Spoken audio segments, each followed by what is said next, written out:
Les Ivoiriens devraient très bientôt se rendre aux urnes pour élire leur président lors du scrutin d'octobre 2020. Ce scrutin, il faut le dire, est entouré de fortes suspicions. La présence d'observateurs internationaux pourrait-elle garantir la fiabilité du processus électoral?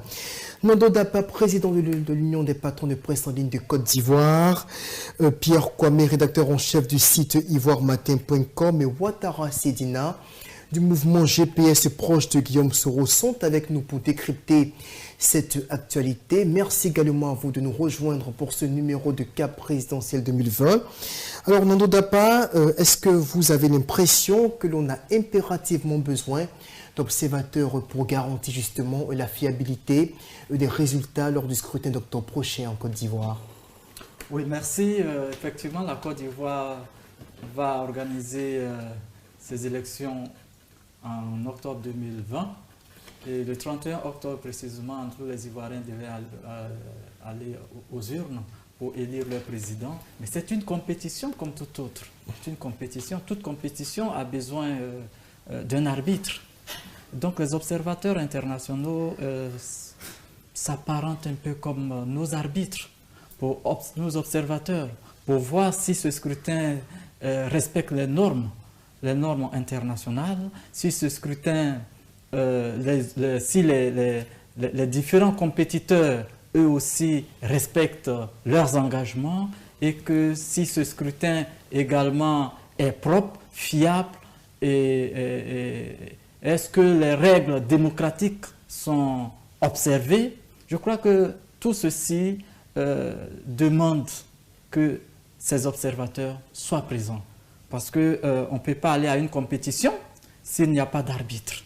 Et ces observateurs internationaux, comme leur nom l'indique, ils sont internationaux. Ça suppose qu'ils n'ont pas de parti pris. Ils viennent d'ailleurs, ils n'ont pas de parti pris, ils n'ont pas de candidat. Ils viennent juste pour observer, pour jouer les équilibristes, pour voir si ces élections ont été transparentes, ces élections obéissent aux normes démocratiques internationales. Donc, pour moi, je considère que la présence de ces observateurs internationaux est donc nécessaire. Nécessaire, peut-être pas impératif, mais quand même nécessaire. Oh non, dans tous les cas, avec eux ou sans eux, la Côte d'Ivoire organise ces élections. Mais c'est pour une question de crédibilité. Une question de crédibilité. Lorsque vous décelez une certaine suspicion au niveau des acteurs politiques, on ne se fait pas confiance à tel point qu'il est inévitable qu'on puisse remettre en cause la sincérité des résultats? Écoutez, chaque acteur, chaque candidat voudrait gagner ces élections. Donc, chacun va mettre tout ce qu'il a comme stratégie, comme stratagème pour pouvoir gagner ces élections. Donc, il va donc de soi que certains dérapages, bien évidemment, soient observés. Et il faut qu'il y ait des gens pour certifier en griffe, comme ça a été fait en 2010 avec l'Organisation internationale, l'Organisation des Nations Unies. Absolument. Donc, ceux-là, ils ne viennent pas forcément pour certifier, mais pour dire que non, ces élections se sont déroulées dans des conditions peut-être acceptables, dans des conditions normales, en respectant les règles du jeu démocratique. Je crois que, moralement parlant, c'est réconfortant. C'est réconfortant de savoir qu'il y a eu des observateurs. Sinon, on ne peut pas les empêcher, tout comme leur présence ne va pas forcément garantir, j'allais dire, l'apaisement. Parce que nous avons vu en 2010, les observateurs internationaux étaient présents, mais ça n'a pas empêché la crise post-électorale. Enfin, ça peut être été aussi l'un des facteurs qui a conduit la Côte d'Ivoire à la crise. Je parle de la certification des Nations Unies. Alors justement, je voudrais peut-être qu'on permette à Pierre Kwame de réagir sur ce point. Vous qui êtes un observateur, avant justement qu'on donne la parole à Ouattara Sedina, est-ce que dans le contexte actuel ici en Côte d'Ivoire, l'on peut organiser des élections sans qu'il y ait besoin nécessairement d'y associer des observateurs? Dans le contexte actuel, je répondrai non. Savez-vous, les observateurs viennent un peu comme pour rassurer non seulement la population elle-même, les partis politiques, les responsables des partis politiques, mais aussi, disons, la communauté internationale. Les observateurs sont un peu comme les yeux de la communauté internationale. Et comme vous le savez, la communauté internationale suit avec attention tout ce qui se passe en Côte d'Ivoire. Ce n'est pas, la Côte d'Ivoire n'est pas comme d'autres pays comme le Burundi qui peuvent se permettre de chasser tous les observateurs et puis organiser paisiblement les élections et puis voilà, tout roule comme sur des rails. La Côte d'Ivoire est un pays particulier qui regroupe d'importants intérêts ici. Les États-Unis, la France, l'Europe, en tout cas, qui ont de grands intérêts ici, les multinationales. Et donc, il faudrait que ces entités-là aient un regard sur ce qui se déroule ici. Et donc, leur présence est quand même rassurante. Voyez-vous, en 2010, le processus qui a commencé, disons, de 2000 à 2010, on a sollicité des observateurs, il y a eu l'ONU, qu'on a même sollicité pour certifier l'élection présidentielle en Côte d'Ivoire, une première. Je ne sais pas si ça a existé ailleurs dans le monde, mais il n'y a pas beaucoup de pays où l'ONU a certifié les élections, mais là, pour rassurer les partis, malgré que l'opposition avait la présidence de la commission électorale indépendante, elle a voulu que cette élection-là se passe sous l'œil vigilant de la communauté internationale représentée par l'ONU. Pour dire qu'aujourd'hui en Côte d'Ivoire, il est impossible de faire une élection sans les observateurs. Non seulement pour assurer les opposants, mais aussi pour le parti au pouvoir, pour ne pas que ce parti au pouvoir soit taxé en griffe brigander les élections.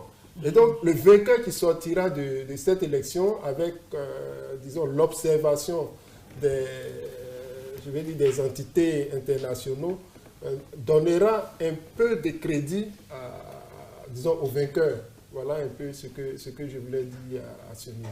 D'accord. Là, Ouattara Sedina, au niveau de GPS, est-ce qu'il faut, selon vous, qu'il y ait nécessairement justement la présence de ces experts étrangers pour permettre aux Ivoiriens de se dire certainement les résultats qui sortent des urnes sont des résultats auxquels l'on peut se fier? Ok, merci bien de m'avoir donné la parole. Je suis parfaitement d'accord avec mes frères. Voilà, vous savez, aujourd'hui en Côte d'Ivoire, il est important, plus qu'important et même impérial que les observateurs soient présents pour pouvoir guider ces élections. Donc aujourd'hui, nous voyons que ce pouvoir en place est même en cause de démocratie vraie. Parce qu'il prône la démocratie, mais dans le comportement, dans les actions, ce n'est pas le cas. Vous voyez, lorsqu'il y a un commissaire de l'Union africaine qui disait que chez lui, en tant que tel, les observateurs, la mission des observateurs est comme des sujets, comme d'une diplomatie partielle. C'est-à-dire quoi? Une diplomatie qui permet d'éviter certains incidents, aussi des crises. Mais moi, je pense que lors des élections, comment dirais-je, au Gabon, en 2016, de M. Ali Bongo, malgré les observateurs étaient là, ils se sont fait berner. Ils se sont fait rouler dans la farine. Et cela n'a empêché, en deux poids, le résultat qui était favorable à M. Ali Bongo. Et contrairement à celle en 2016 du Mali, de Ibeka, Ibrahim Boubacar Keïta, qui, si ce n'était pas même peut-être que la participation des observateurs, peut-être que son résultat même est un peu discrédit. Mais grâce à ces observateurs, son résultat a été crédible et aussi en tout cas transparent. Et au sortir de là, nous, on sait une chose est sûre, c'est que quand on parle des observateurs, il y a l'Union européenne, il y a l'Union africaine et aussi peut-être même des ONG locales et même l'ONU. Donc je pense qu'avec tous ceux qui ont leur intérêt ici en Côte d'Ivoire, il est plus que fondamental qu'ils soient présents ici en Côte d'Ivoire pour pouvoir apporter leurs contributions. Mais pas seulement les contributions, mais on a besoin aussi des personnes des personnes qui vont venir pour cette mission d'observateur-là, des personnes qui sont crédibles, qui sont bien formées. Parce que j'aimerais bien aussi qu'ils soient aussi impliqués en plein temps. Parce que lorsqu'ils viennent parfois les matins, ils assistent à une certaine heure, ils s'en vont. Et c'est là maintenant que les choses se font. Les bourrages d'une. On a vu un peu plus ou moins comment s'est passé les élections précédentes, en 2018, les élections municipales, il y avait pas mal de cacophonie autour de cette chose-là. Et il y a même eu mort d'homme ici à Bourg chez nous. On a même eu un représentant APK qui est resté dedans. Donc nous déplorons cela et nous pensons que pour plus de crédibilité en ces élections futures, il est plus que impérial que les observateurs y prennent part. Parce qu'actuellement, nous pensons que ce gouvernement ne requiert pas la crédibilité, la confiance absolue de tous. C'est un peu plus ou moins ce que je peux dire pour le moment.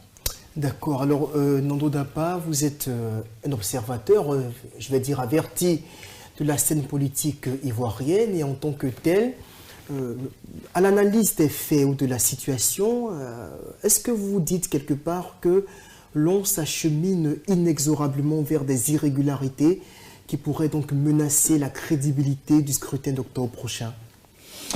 Ben non, je pense qu'a priori, on ne peut pas parler d'irrégularité. Il faut que ça arrive pour qu'on constate effectivement s'il y a irrégularité. Enfin, je veux dire, le contexte n'est pas très favorable. La commission électorale, elle est remise en cause. L'opposition soupçonne déjà quelques irrégularités au niveau de la liste électorale. Évidemment. Il y a vraiment beaucoup de paramètres qui laissent entrevoir des tensions en termes de contestation des résultats. Oui, mais c'est une suspicion légitime, c'est une contestation également légitime parce que quand on est au pouvoir et qu'on a toutes les cartes en main et que le président même de l'organe qui doit organiser les élections est nommé par le parti au pouvoir, il va donc de soi que les adversaires estiment qu'ils ne sont pas logés à la même enseigne en ce qui concerne cette compétition et que les jeux ne sont pas équitables. C'est normal et c'est pour cela d'ailleurs l'opposition décrit la composition de cette commission électorale indépendante. C'est normal. Mais vous avez vu, d'ores et déjà, même les observateurs internationaux sont intervenus. Voyez-vous, donc on a la Chambre africaine des droits de l'homme qui déjà estime que cette CEI-là doit être revue, doit être reconstituée. Et même récemment, le Premier ministre par intérim, Ahmed Bakayoko, qui vient d'être confirmé d'ailleurs, je le félicite au passage, a dit que non, ils vont continuer de travailler dans un dialogue inclusif pour que cette CEI-là soit moins critiquée. Et ils ont même fait un clin d'œil au PDCI-RDA en lui demandant de faire venir son représentant ou ses représentants, son représentant au sein de la commission centrale et au sein des commissions, j'allais dire, locales. Donc, tout cela pour dire qu'il ne peut pas avoir un organe inattaquable, un organe totalement parfait qui organise les élections. Depuis des lustres, depuis que la Côte d'Ivoire organise les élections, depuis la commission Honoré Guié qui a organisé les élections sous Guy Robert, ensuite Bakayoko qui a organisé les élections sous Laurent Gbagbo et aujourd'hui nous sommes avec Kouibé qui organise les élections sous Alassane Ouattara. Il y a toujours des suspicions. Mais c'est une compétition, on doit toujours suspecter l'adversaire parce qu'on aurait bien voulu peut-être qu'il me cède la place. Mais lui, il ne va pas céder la place, je le soupçonne, parce qu'on se dit que non, il est logé à une meilleure enseigne que moi. Et donc, il est plus favorable à gagner que moi. Donc, du coup, on se soupçonne. Mais en même temps que l'opposition soupçonne le parti au pouvoir, mais le parti au pouvoir aussi estime que non, l'opposition en fait trop. Que lui, quand même, pour lui, c'est transparent, mais l'opposition estime que ce n'est pas transparent. Donc, c'est normal. C'est normal. Mais je crois qu'en tout état de cause, aujourd'hui, on peut tricher, mais les chances de gagner par la tricherie ne sont pas aussi grandes. Parce qu'avec le développement, avec les moyens de communication modernes, je pense que pour que cette tricherie prospère davantage, est assez minime. Mais je conviens avec vous que quand même, si les bases fondamentales d'une élection crédible et transparente ne sont pas posées clairement avant la compétition, ça peut déboucher, j'allais dire, à une crise, comme ce qu'on a connu en 2010. D'accord. Le Pierre Kwame, ces soupçons d'irrégularité qu'on évoque depuis un certain temps dans le débat politique ivoirien, sont-ils fondés selon vous? Fondés, disons, c'est de bonne guerre. c'est de bonne guerre pour les partis, pour les différentes, disons, les différents partis qui se font face. On peut parler d'irrégularité lorsque, voilà, il y a déjà eu des élections. Et effectivement, en 2018, lorsqu'il y a eu les élections locales, il y a les partis d'opposition qui se sont déjà plaints de certaines irrégularités dans des localités. Tout simplement parce que, voilà, ils ne maîtrisaient pas forcément le processus électoral dans ces localités.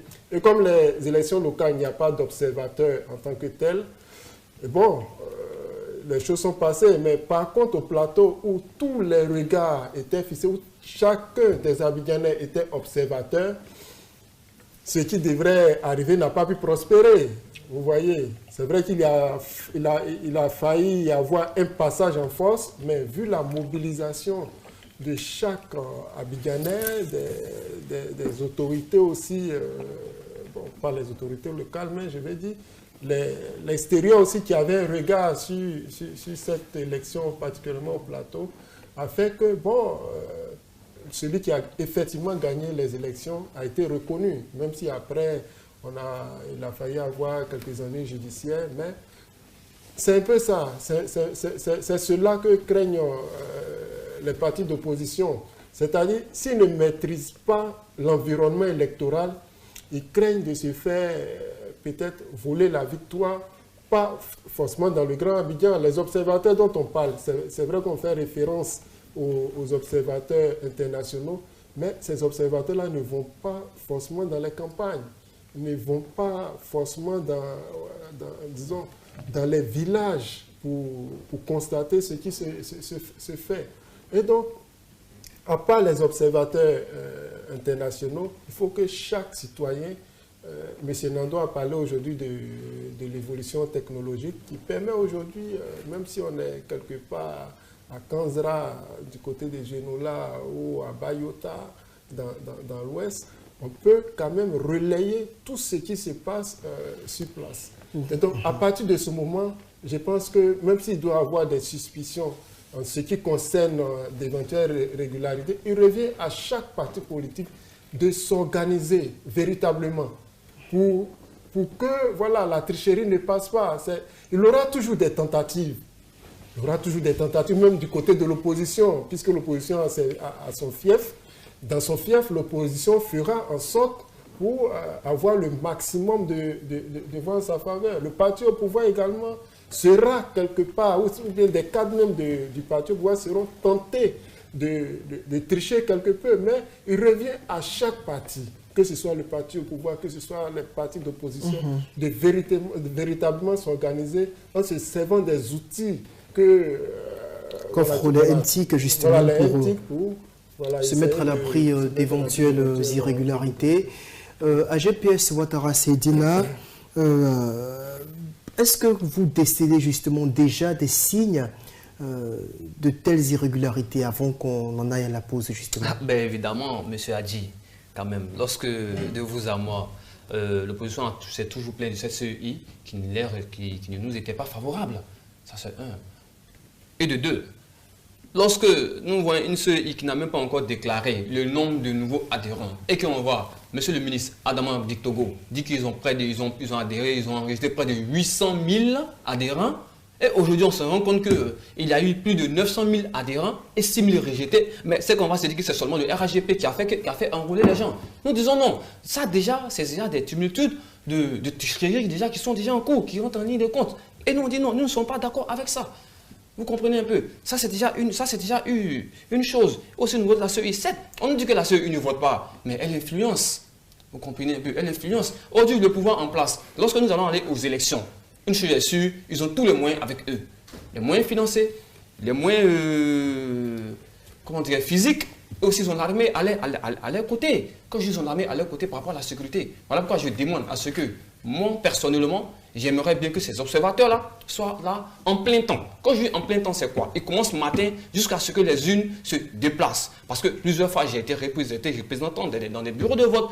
Et à une certaine heure, ils ne font que passer, ils vérifient, ça se passe bien, ils vont. Mais à Poboué, nous savons comment ça s'est passé en 2018. À Bobo, nous savons comment ça s'est passé en 2018. Monsieur Adi, moi je vous dis qu'à Poboué, en 2018, ce qui s'est passé, après la première séance, lorsque l'élection a été relancée encore, puisqu'il n'y a pas eu d'entente.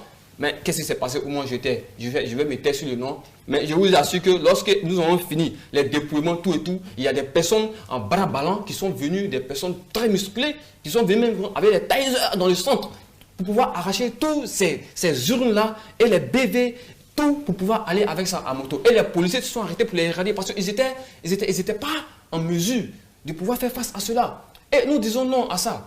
Oui, nous disons non. Parce que cette cacophonie-là, nous pensons que si ça doit continuer, ça va créer autre chose dans ce pays.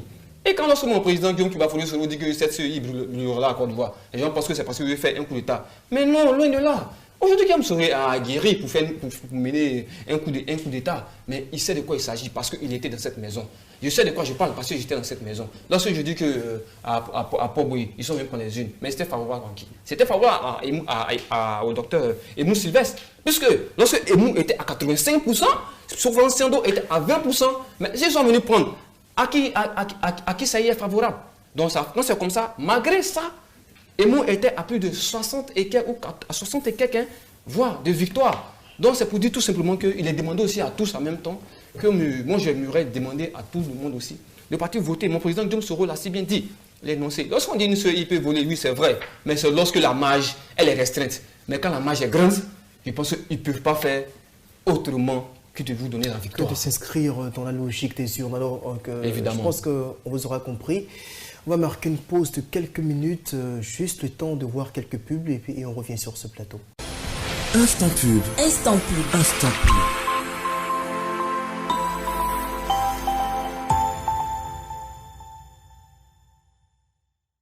Commandez vos repas préférés dans les meilleurs restaurants référencés sur www.celresto.com. Pour passer une commande sur celresto.com, c'est simple et vous avez deux possibilités. 1. Allez sur www.celresto.com, choisir le restaurant et votre menu. Et faites-vous livrer partout où vous voulez, au bureau ou à la maison. Payez par le moyen de paiement de votre choix ou en espèces à la livraison. En plus, payez moins cher. 2. Téléchargez gratuitement l'appli Celresto sur Google Play Store et suivez la même procédure. Avec www.celresto.com, vos creux et vos envies satisfaits en un seul clic. Contactez aussi le service commercial Celhotel au 58 46 18 29. Désormais, utilisez Celped Money, le moyen de transfert d'argent et de paiement de factures par téléphone portable à moindre coût qui marche avec tous les réseaux et disponible partout, 7 jours sur 7, 24 heures sur 24. Si vous avez aimé cette vidéo, envoyez-la à tous vos proches s'il vous plaît. Restaurant de toute spécialité, restaurateur à domicile, vous voulez que votre enseigne et vos plats soient partout en Côte d'Ivoire et à travers le monde, vous voulez avoir des commandes à tout moment, simplement, vous voulez booster votre activité, c'est simple, faites-vous enrôler sur www.celresto.com, c'est simple, sécurisé et surtout gratuit. Rejoignez ces milliers de restaurants déjà référencés pour faire connaître vos si bons plats en remplissant le formulaire d'enrôlement. Vous pouvez aussi bénéficier d'un préfinancement. Enrôlez-vous sur www.celresto.com ou contactez le service commercial Celresto au 58 46 18 29. Désormais, utilisez Celped Money, le moyen de transfert d'argent et de paiement de factures par téléphone portable à moindre coût, qui marche avec tous les réseaux et disponible partout, 7 jours sur 7, 24 heures sur 24. Si vous avez aimé cette vidéo, envoyez-la à tous vos proches s'il vous plaît. Instant pub. Instant pub. Instant pub.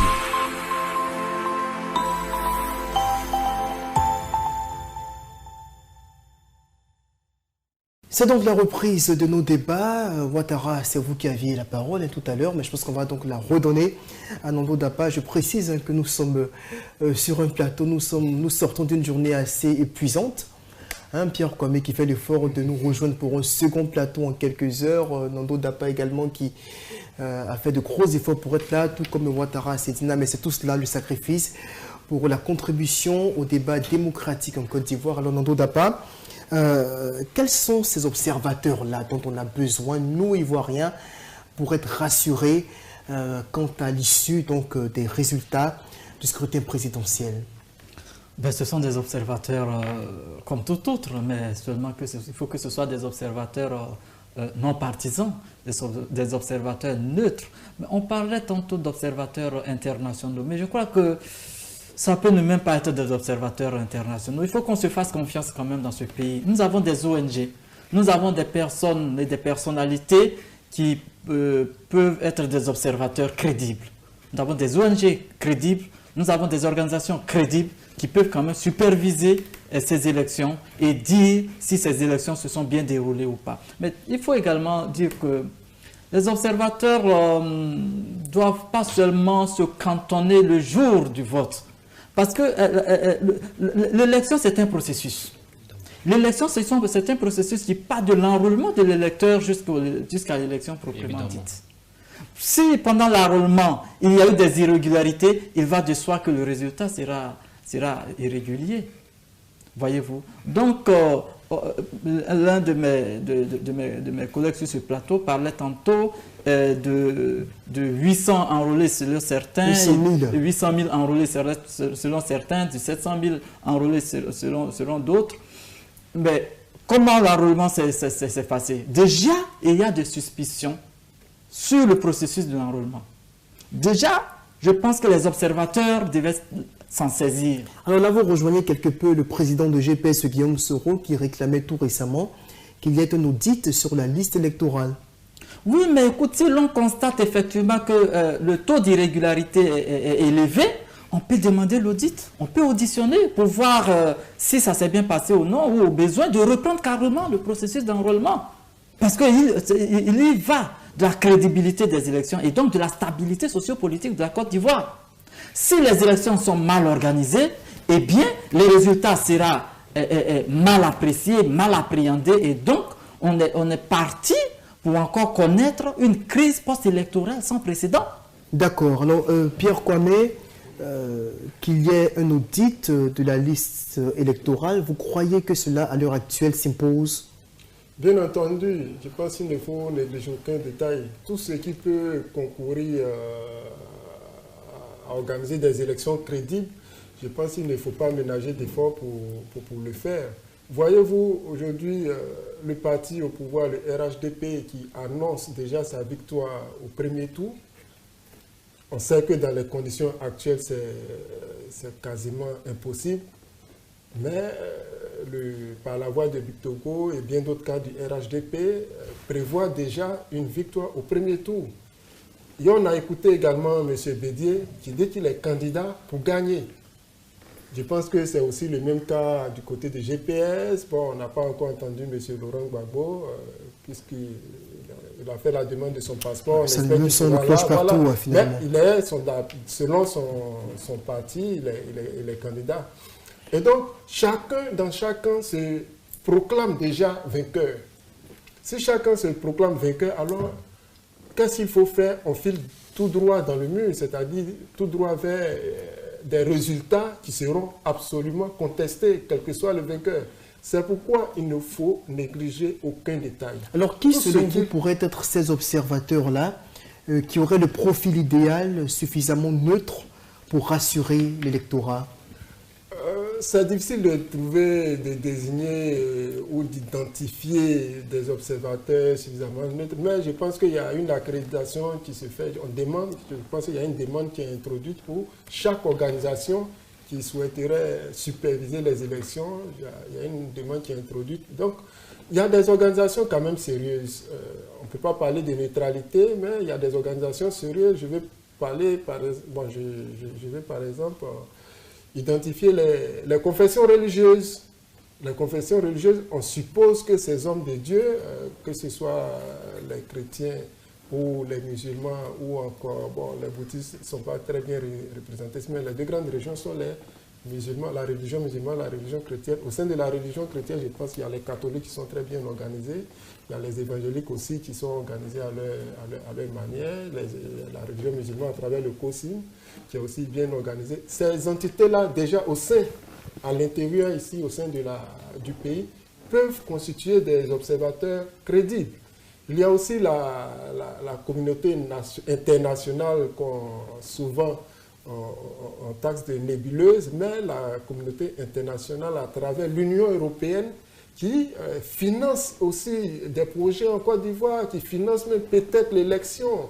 Nous avons l'ONU qui également apporte son concours. Toutes ces entités, toutes ces organisations sont des observateurs crédibles. Et l'ONU, par exemple, ou l'Union européenne a les moyens de déployer des observateurs un peu partout sur le territoire.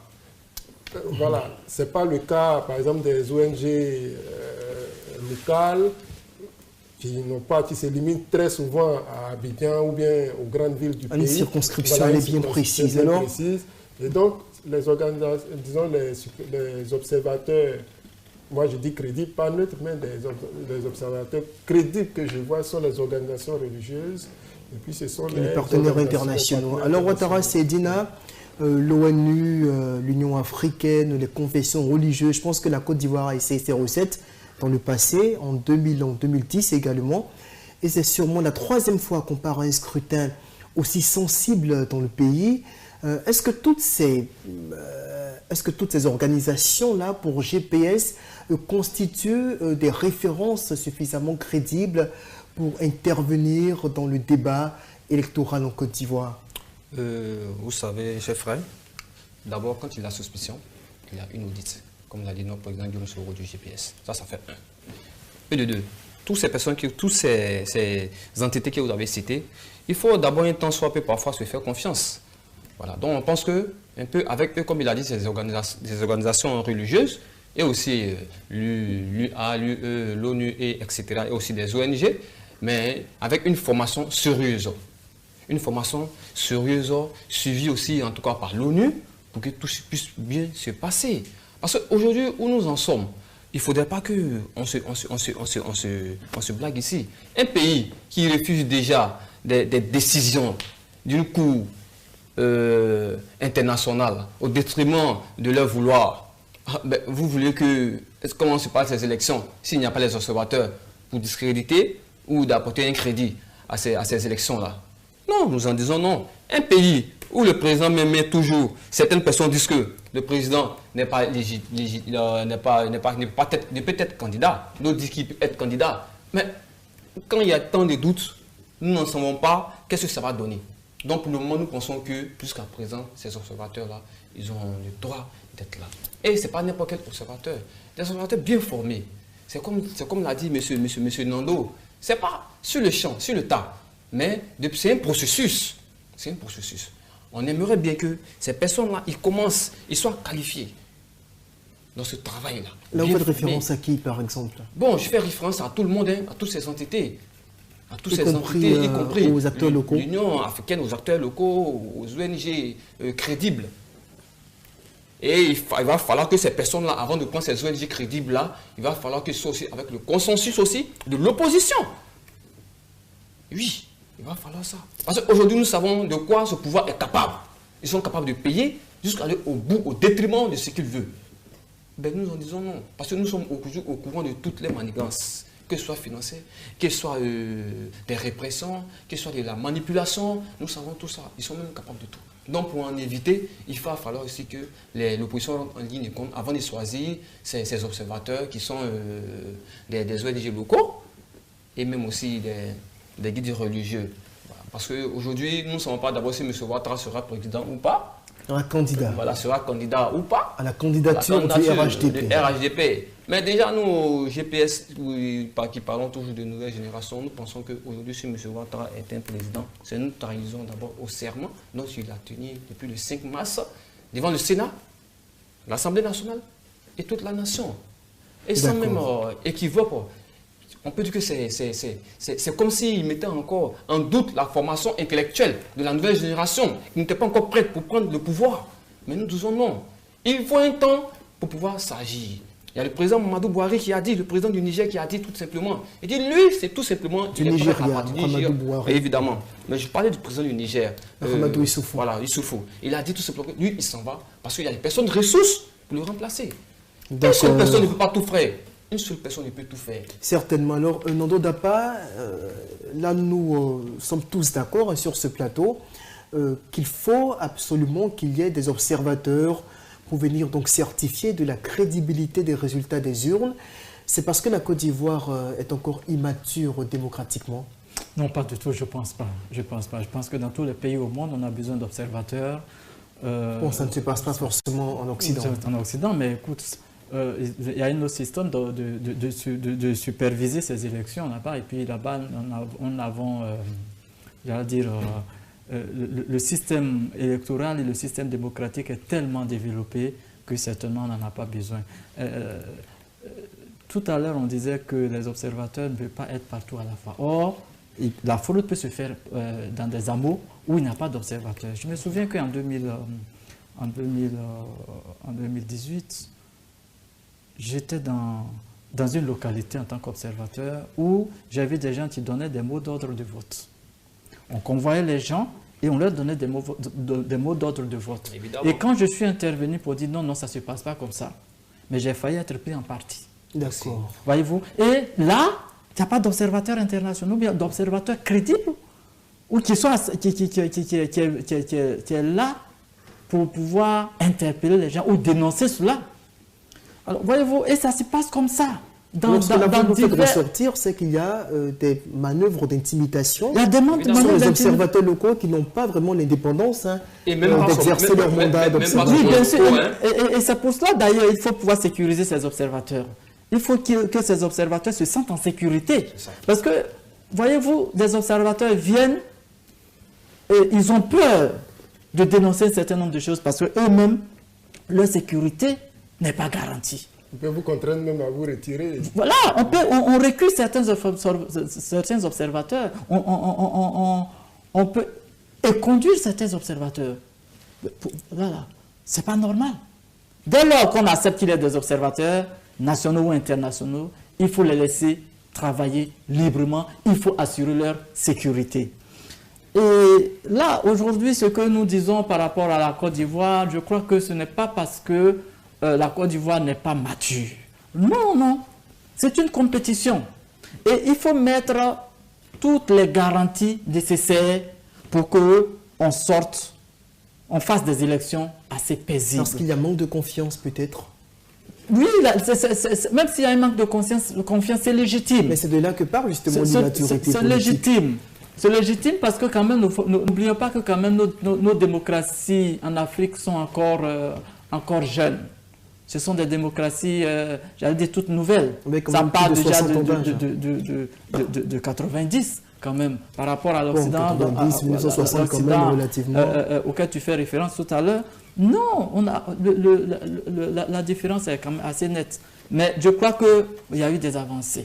Il y a eu des avancées. Et ces observateurs ne viennent pas pour dire que non, vous n'êtes pas à même d'organiser les élections. C'est pour permettre à celui qui gagne de savoir qu'il a bien gagné.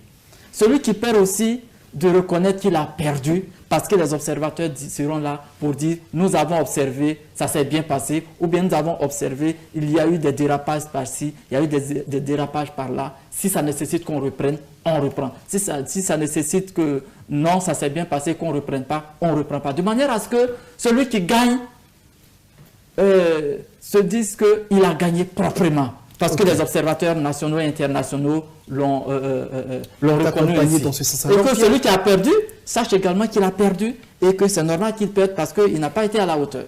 Et cela relève de l'avis des observateurs. Absolument. Alors Pierre Kwame, comment comprendre, et je te posais la question tout à l'heure à Ouattara Sidina, que malgré l'implication de tous ces acteurs qu'on évoquait tout à l'heure, je veux parler des acteurs internationaux, l'ONU, l'Union africaine, la France et autres, qu'à chaque fois qu'ils sont présents justement dans l'organisation ou dans la supervision des scrutins présidentiels en Côte d'Ivoire, que cela ne puisse toujours pas permettre de rasséréner le climat électoral.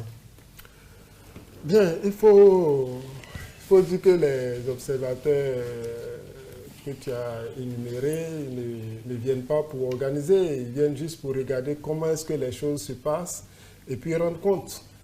Le problème, c'est au niveau de nous-mêmes, au niveau des dirigeants, au niveau des partis d'opposition, au niveau des acteurs politiques ivoiriens. Il y a toujours cette tendance où je ne sais pas, c'est comme si c'était un peu compulsif. Voilà, un comportement un peu compulsif. Non seulement on est suspicieux, et en même temps, on a toujours tendance à vouloir contourner les règles de jeu, toujours tendance à vouloir faire en sorte de biaiser, en tout cas, le processus électoral en notre faveur. C'est ce qui pose véritablement le problème. Et comme on est disposé à ne pas reconnaître la victoire de l'autre, c'est-à-dire reconnaître, appeler son adversaire pour reconnaître sa victoire, on considère que c'est faire preuve de faiblesse. Mais tout cela part au niveau depuis la base. Depuis la base, comment est-ce qu'on entretient nos militants? Comment est-ce qu'on prépare l'esprit de nos militants?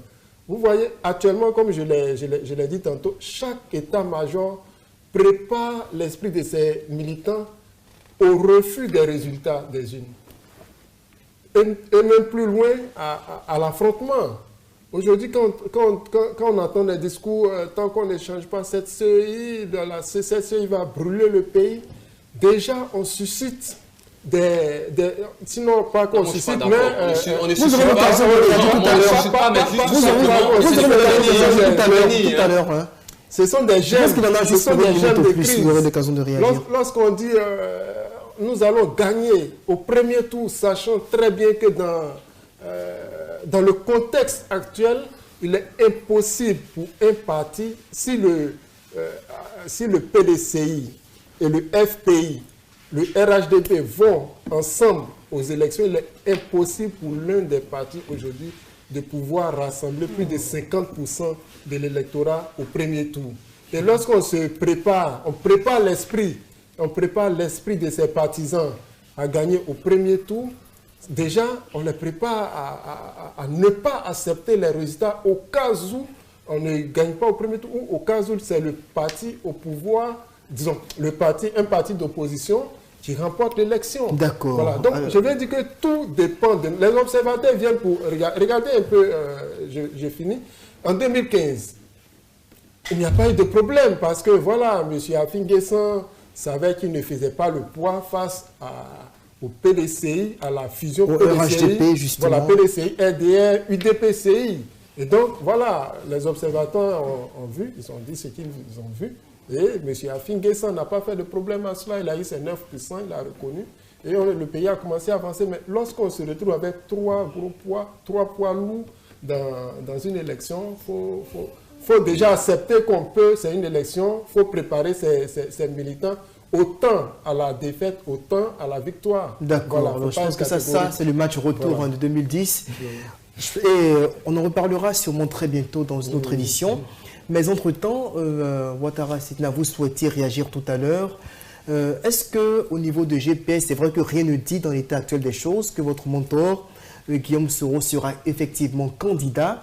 Mais est-ce qu'à votre niveau déjà, vous préparez vos militants justement à l'acceptation éventuelle d'une défaite ou peut-être un peu plus spécifiquement d'une réélection du candidat du pouvoir en place?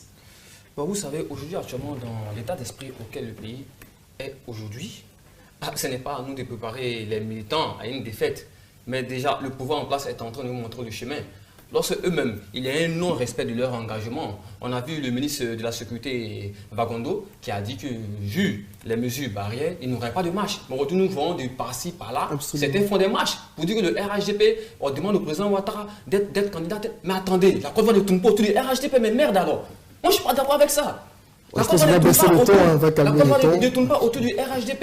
Et aujourd'hui, ce RHDP qui est fébrile, que nous voyons tous, nous savons que c'est le RHDP même qui est en train d'appeler le reste de la population à un quelconque soulèvement. Et non, quand on entend certaines personnes dire que c'est bouclé, pendant que nous ne voyons pas Guillaume Soro au RHDP, nous ne voyons pas le père Henri Konan Bédi au RHDP, mais le RHDP reste combien? Pendant que Adama Pitogo nous dit, comment dirais-je, que les 40% du PDCI sont au RHDP, mais moi ça me fait rire. Si, ils ont certains cadres du RHDP qui sont venus pour manger comme ils sont au restaurant, comme on le dit bien, mais ils n'ont pas en tout cas l'électorat du RHDP, du PDCI du moins. Voilà. Donc avec ça, je pense que c'est normal déjà que les observateurs soient là. Et aussi, le boycott de la Constitution, lorsque on attrape certains députés sous l'article 55, comment dirais-je, du code pénal ivoirien, qui dit que sans des députés qui n'ont pas été pris en flagrant délit, on ne peut les attraper, les mettre sans lever de leur immunité, on ne peut les mettre en prison. Mais ils sont en prison, ils sont en prison. Mais aujourd'hui, si on me demande, l'honorable Koné Tefou, il est en prison à cause de quoi? Qu'est-ce qu'ils vont nous dire? Si on me demande l'honorable Kando, qu'est-ce qu'ils vont nous dire? On parle de tentative de déstabilisation des institutions. Évidemment, c'est bien le cas, puisque la condition même est déjà biaisée par le pouvoir en place. Et nous disons non, nous déclinons cela. Voilà. Donc nous voulons tout simplement que nous prévenons à dire que cette CEI fera tant, et non faire un coup d'État, et non appeler les gens, préparer les gens à un boycott. Aujourd'hui, nous sommes fatigués. Est-ce que vous seriez prêt non, nous serons prêts dans quelles conditions? Mais j'ai dit de vous à moi. En 2010, nous avons un face-à-face de 2 contre 1. Le PDCI, le RDR contre le FPI. Le FPI est tombé, qui était la majorité présidentielle. Le FPI est tombé. Aujourd'hui, on ne peut pas avoir trois grands partis politiques. Aujourd'hui, un mouvement plus de grands partis politiques qui est le GPS, Génération Peuple Solidaire, qui est le FPI. Ils essaient de forcer, ils vont se rassembler pour avoir le pouvoir. Ça, c'est 2-2. De 3, le PDCI. Et puis le RHDP va faire quoi? Mais c'est à dire quand même, soyons sérieux. Ce qui veut dire clairement que dans votre entendement, il est hors de question donc, ça veut dire que lorsque le RHDP va nous dire qu'ils ont gagné ces élections, vous allez qu'il n'y a pas eu d'audit, on va contester. Parce que déjà, on nous dit que sur 9000 personnes qui ont été enrôlées, on nous disait dans des 800 000 personnes enrôlées. Donc, si je veux bien comprendre, sur toute l'étendue du territoire, le GPS a seulement 1000 personnes qui se sont fait enrôler. Donc, dans les 1000 personnes, il y a le PDCI et aussi le FPI. 100 000 personnes, il y a le PDCI et il y a le GPS. Et puis il y a le FPI, mais quand même, soyons sérieux. D'accord. Alors, je pense que nous ne va pas justement là sur la question. Je pense que c'est peut-être votre dernier tour de parole, véritablement. Est-ce que vous avez le sentiment que, tel que Ouattara est en train de le dire aujourd'hui, tel qu'il exprime, que les partis qui seront en confrontation le 31 octobre prochain ne sont pas prêts à faire des concessions en termes d'acceptation des résultats? Je n'ose pas le dire ainsi. Mais je crois que c'est dans l'intérêt de tous qu'on accepte les résultats des urnes, si tel que la transparence était de mise. Donc je dirais plutôt que d'abord, comme l'a dit Pierre, ce ne sont pas les observateurs qui organisent des élections. Et comme le nom le dit, ils viennent juste pour observer. Et si tel est que nos autorités aiment bien leur pays et qu'ils veulent que la Côte d'Ivoire soit stable et qu'ils veulent eux-mêmes diriger un pays en paix, il va de leur intérêt que ces élections soient organisées dans un climat paisible. Dans un climat paisible. Et pour arriver à ce climat paisible, il faut un dialogue inclusif. Parce qu'aujourd'hui, l'atmosphère est lourde. L'atmosphère est lourde et tout le monde a peur. On ne sait pas ce que demain sera fait. On a l'impression que si on y prend garde, ces élections-là font que la Côte d'Ivoire va encore brûler. Si on y prend garde, ces élections vont faire que la Côte d'Ivoire va encore brûler. Parce qu'aujourd'hui, vous voyez tous les débats qui se font. D'abord, on dit Ouattara n'a pas droit à un 3e mandat. Ses partisans disent que non, la Constitution lui permet de briquer un 3e mandat. D'autres disent que non, il faut forcément que Laurent Gbagbo revienne au pays, étant déjà acquitté par la CPI, il faut qu'il revienne prendre prendre sa part aux élections, dans le jeu politique. Les partisans de Soro Guillaume estiment qu'il a été arbitrairement contraint à l'exil. Il faut qu'il vienne, vous voyez. Donc, l'atmosphère est lourde. Le marigot politique est fortement agité. Et il faut qu'il ait la calmie. Mais pour qu'il ait la calmie, moi je crois qu'il faut qu'il y ait un dialogue inclusif. Un dialogue inclusif auquel toutes les parties prenantes pourront prendre part.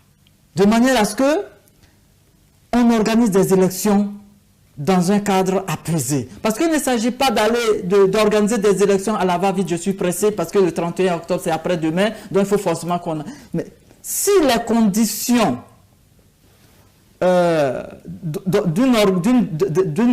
d'une élection paisible ne sont pas réunies, je pense que ça ne vaut pas la peine d'aller à ces élections-là. On peut attendre. On peut attendre le temps d'aplanir toutes les divergences pour qu'on puisse aller à ces élections paisibles et sortir dans la paix de manière à pérenniser la quiétude, la paix, la stabilité et le développement en Côte d'Ivoire. D'accord. Et sous quelle forme aussi organiser cette période transitoire?